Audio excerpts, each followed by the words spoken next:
Hey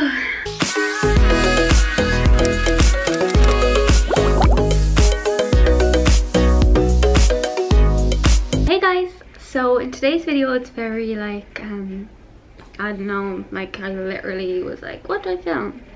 And then I was like, I always want to talk more about mental health and I never do, so maybe this video could be good for some people if they're going through anything. We all go through stressful and anxious times in our lives, so maybe this could help you if you're not like struggling from anything in particular, like depression or, you know, anxiety or anything like that.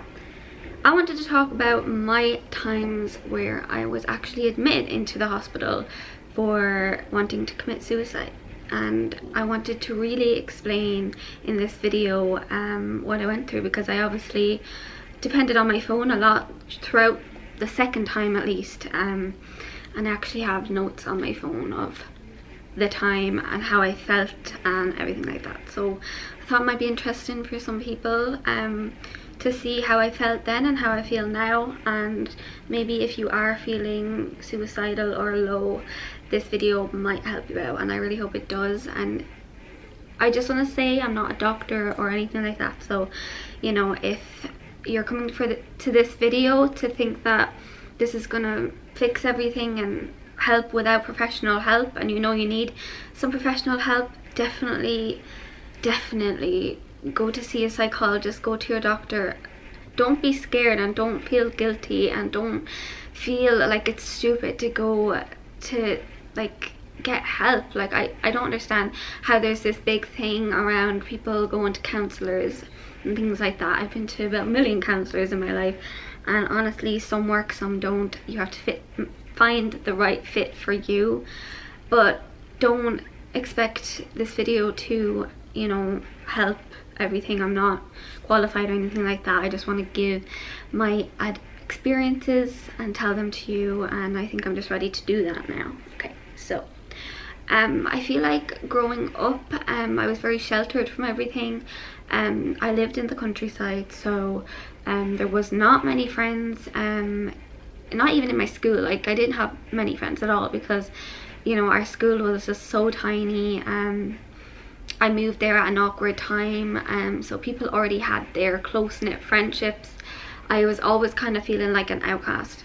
So you know, I just sit there, and I remember with one teacher I would just literally sit there and I'd cry, and he wouldn't know what to do. He'd just stare at me because he had no idea how to help when, you know, there wasn't many girls in my school. There was no one I could really relate to, and you know, boys will be boys and they pick on you too. So it was kind of just constant battle for me, and that was kind of not bullied, but that was kind of what made me feel like an outcast. And I kind of always just was like, I felt different. I felt like my handwriting wasn't good enough.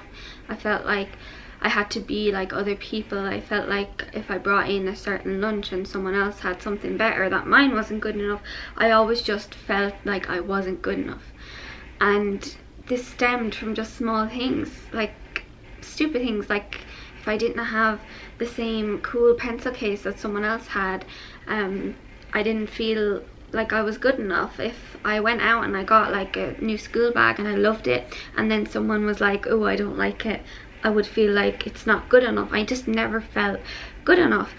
And I don't know, it kind of started with that and some depression, and I really confined myself to my bedroom a lot of those years, or else I go on long walks through fields just by myself. But I learned to enjoy my own company, which is one thing that is kind of good out of everything, is I don't depend on anyone else for me to feel okay.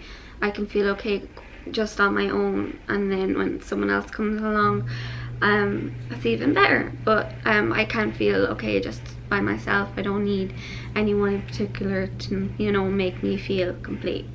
So I think this all started around second year of school. I was just really depressed. Like I couldn't stop thinking about suicide and depression and how I shouldn't be here and how I wasn't good enough and how the girls beside me had better hair, and I would go blonde and you know, they'd still have better hair, and I try and always change myself just so that I could fit in, and I never felt like I could fit in because I didn't love myself. None of these things worked. I feel like I just kept trying to alter myself for other people to like me, and I feel like just for a few years I lost a big part of my personality because I didn't know what to say to people. I didn't know how to be around people because all I wanted to do was to be accepted.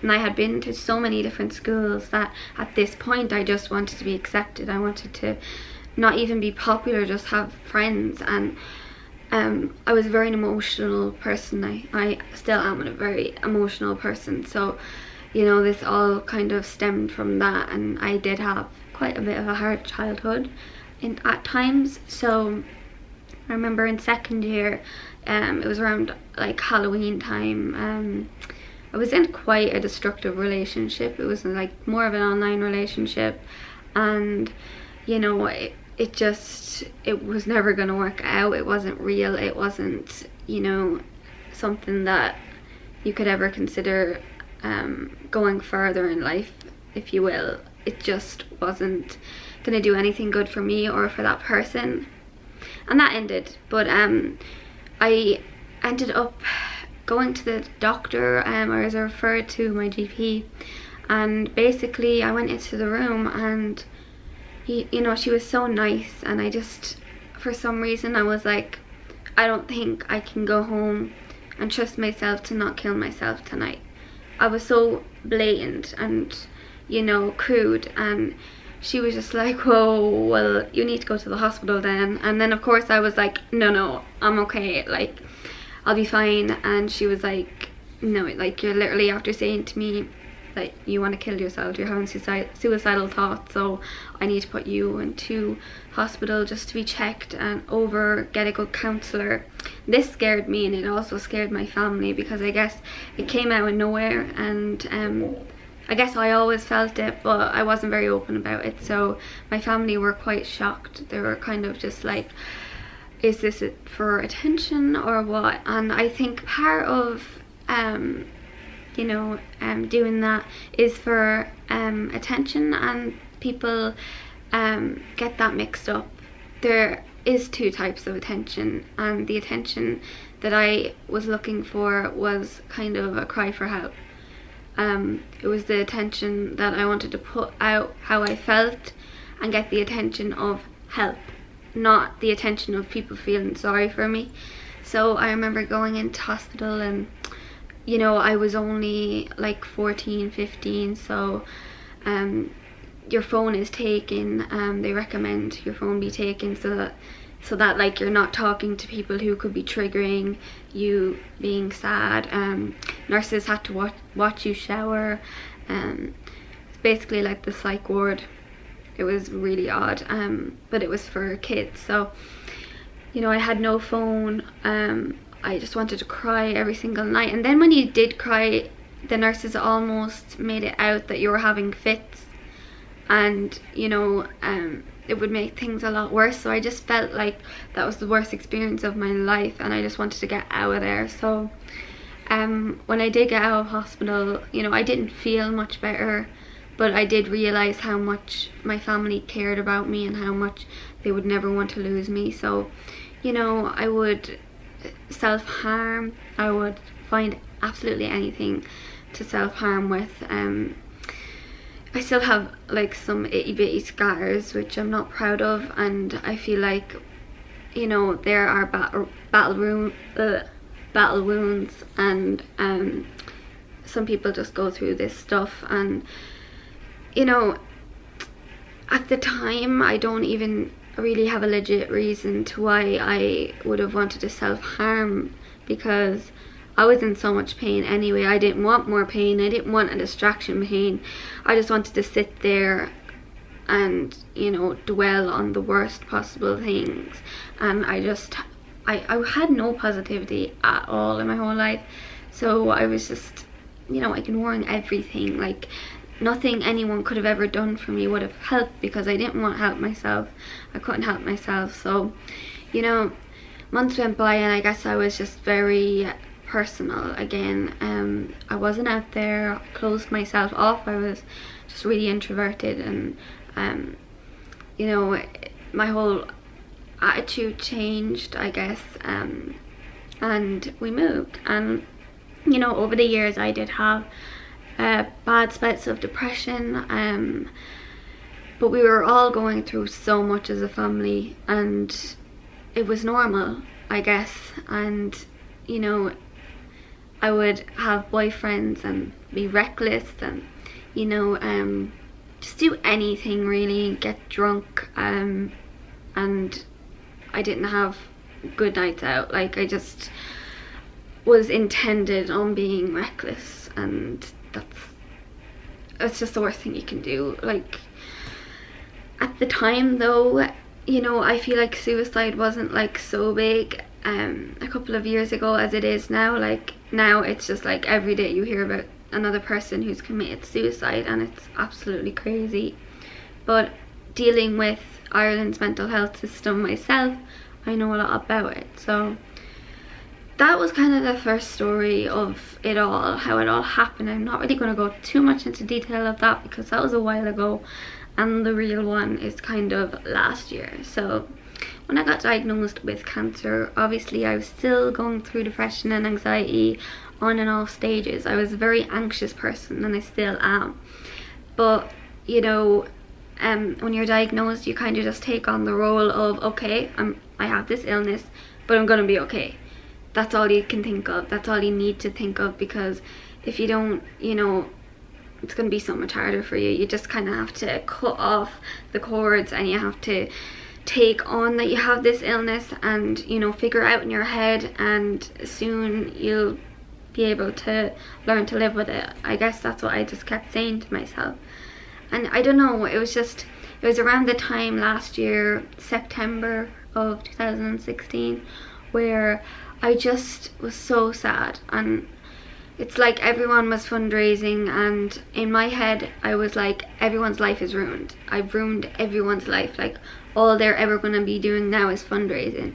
Every weekend all we can do is fundraise. We can't go out as a family. My cancer just ruins everyone's life. And I was completely, you know, just thinking that way and thinking so negatively. I couldn't find a positive in anything, but I would put on such a big front that it was crazy. So like, I just got really upset one night, and it was about last November, and that night it's just such a blur to me because I got so upset, and me and my mom had like a minor argument, and I self-harmed again. And I was so like ashamed of self-harming because I hadn't in years, and it's just like, it's something that I worked so hard to overcome. To do it again, you feel like you're a failure, and you feel like, okay, well, that's it, I'm after self-harming again. Like, there's nothing I could do to take that back. My mom's gonna see the cuts now I'm gonna be in so much trouble. I need to kill myself. Like, everything was going through my mind like that, and it was that extreme. I never think that, never ever think that like you've done something and that's worth taking your life. Nothing is ever worth taking your life. Whether you feel so low or whatever, things do get better, and that's why I'm here. That's why I'm telling this video. So I'm actually putting this out there, because it did, and I never thought I would get better. So I remember that night I'd cut myself. I did show my mom, and she was like so upset with me, and I was so upset with myself. And I had found like a big box of pills, and I'm not going to say which pills it was or anything like that, because I don't want to be a trigger to people in this video when it's already probably triggering enough. I don't want to be putting meds out there that you can take that will make this happen too, because you know, suicide isn't worth it, and this isn't what I'm trying to promote. I'm just trying to, you know, tell people my story. So I took a lot of these pills, and you know, I felt loopy, and I felt scared, and I couldn't get sick because I was like, this needs to work. I need to die tonight. So like about half an hour later I ran down the stairs, and like you could tell that I was just really loopy, because I remember feeling loopy, and there's not much that I remember from the night, but these are the parts that I do. So I felt really loopy, and straight away my mom and my stepdad knew something was wrong, and they were trying to get me to like get sick so that the tablets could come up, and they were ringing the ambulance and everything. But at the time I was 18, so there was nothing they could actually do. Like, the ambulance couldn't actually force me to get in, and like once I was at the hospital they couldn't actually make me do anything, or they can give you like an antidote to stop the overdose from affecting your like liver and stuff, because you can end up having like a liver transplant, and if you're 18 you can choose not to have all that done. But trust me, oh my god. So anyway, I eventually got into the ambulance. When they came, I was just so like distraught in myself, and I just remember being literally high off my head. Like, I couldn't think straight, and I had no idea what to do, and I was so upset with myself, and I was like, I just need to die now, because they all know that I'm after overdosing, so if I don't die then I'm gonna be in so much trouble. And that's all I kept thinking about, and I was like, I have cancer, and like I'm not meant to be here, and just so many negative thoughts. And that's what kind of, you know, made it worse, was I was bringing all of my illness and everything into my head, so everything was all there, and it's not a good place to be in at all. So, you know, I was brought to the hospital, and they put a needle in my arm. I eventually let them do that to take bloods, and they told me that there was such a high concentrate of the pills that I took in my system that it, you know, it's so crucial and dangerous that I need to let them give me the antidote so that it can start clearing out my system, or else I could potentially die. But like, I wouldn't have died that night, I would have died like a week later. It would have been a really painful and like long death, and I'd also have liver failure, and each organ would go into failure. And like, overdoses are not just taking pills and dying, guys. Like, it's a lot more serious than that.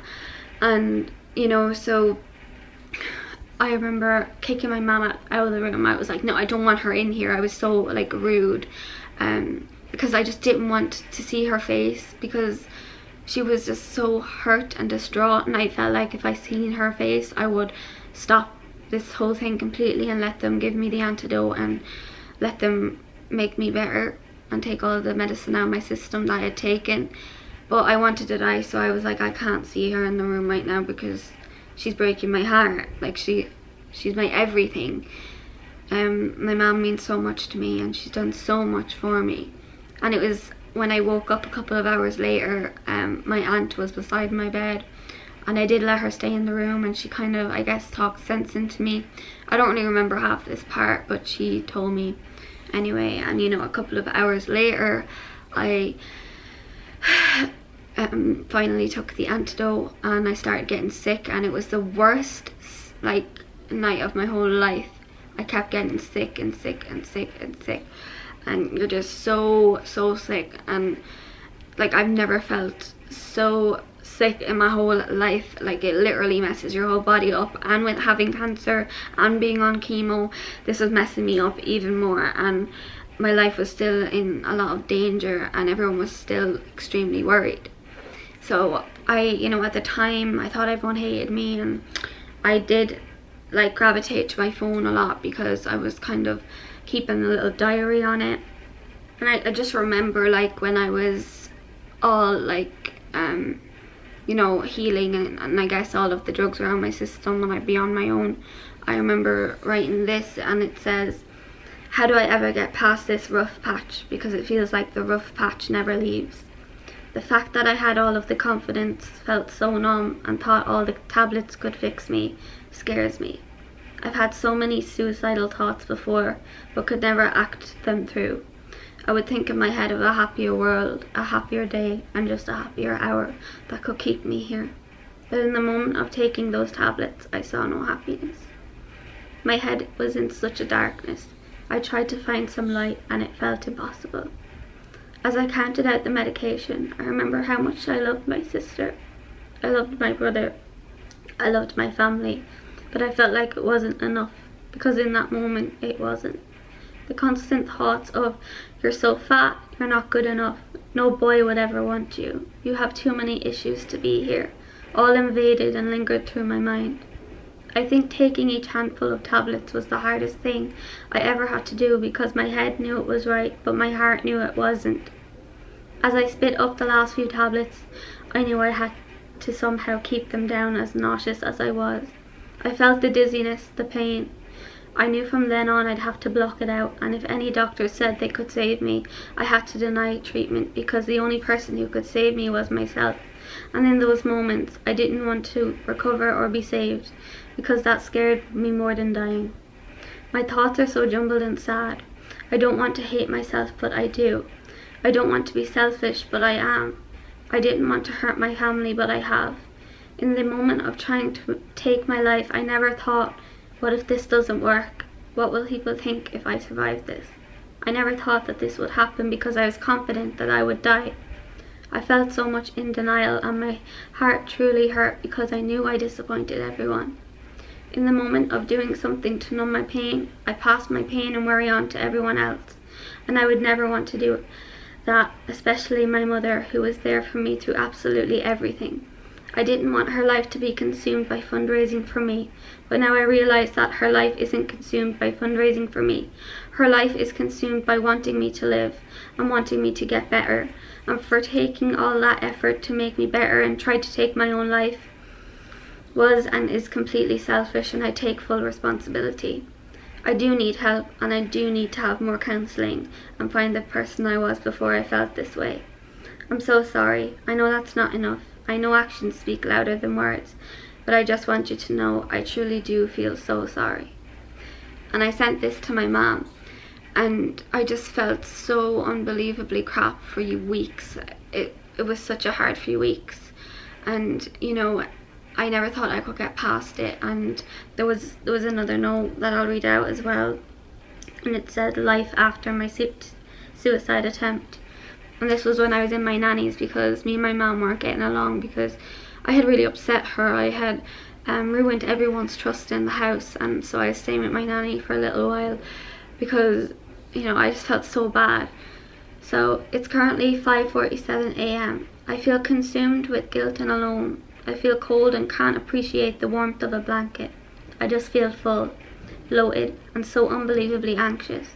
I wish I had thought about it more. Think about the outcome if this didn't work. But I guess it wouldn't have mattered at the time. I composed myself enough to take 3 handfuls of pills. I could have convinced myself to do anything. I haven't been sleeping right. I just feel full of worry and misery. I don't like long talks with anyone. I just feel alone. My mother is so disappointed in me. I just feel like my purpose stands nowhere on a spectrum. I don't have a purpose. Death seems more inviting than life right now, and that's because death is peace. Death is gone, and death is no worries. But living means trying to change, making changes, trying to reconnect, heal, and get through this, and that is scarier than being dead. I'm scared to face problems. What if I never heal? What if I never get rid of this torturous mindset and constant battle? I just want to be happy. I want to find the beautiful simplicity of life that I used to be so fond of. It seems like it's never going to come back. Scary level today is 10, beyond 10. Anxiety level today is outnumbered. I can't express the guilt that is flushing through my whole body. The anxiety I have when I take my medications. The flashbacks I have of what I thought would be my last night.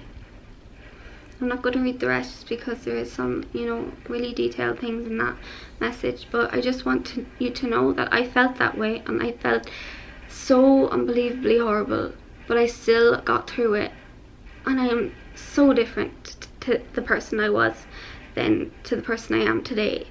And you do get through it. If you were ever thinking about committing suicide, let this video be the reason not to. Let my experience be the reason not to. Let you knowing that like I got through it to be the reason not to. And please just, like, I'm always on Snapchat. I always have my snaps open. Message me if you ever feel that low, because it's not worth it. It's not worth losing everything. It's not worth losing everyone's trust. It's seriously not worth it. You were on this world because God put you here. And if you're not religious, you were just put here. And you're special. And you were put here for a reason. To make your stamp on the world, not to take it away. So this is like my first, you know, mental health talk that I wanted to have with you about my times of being in hospital and how I felt and stuff. And my battery's gonna die, that's why I'm kind of ending it abruptly. But if you want more and you want me to keep this series going, definitely let me know. Please share this video with anyone if you think they're going through a hard time or anything. I love you all so much. Please subscribe and like, and I will see you all very soon. I love you. Someone told me, babe, when the tide gets high, you just get low. Hold your breath and take it slow. Yes, I might get wet, I might get thrown, but I'll resurface all on my own.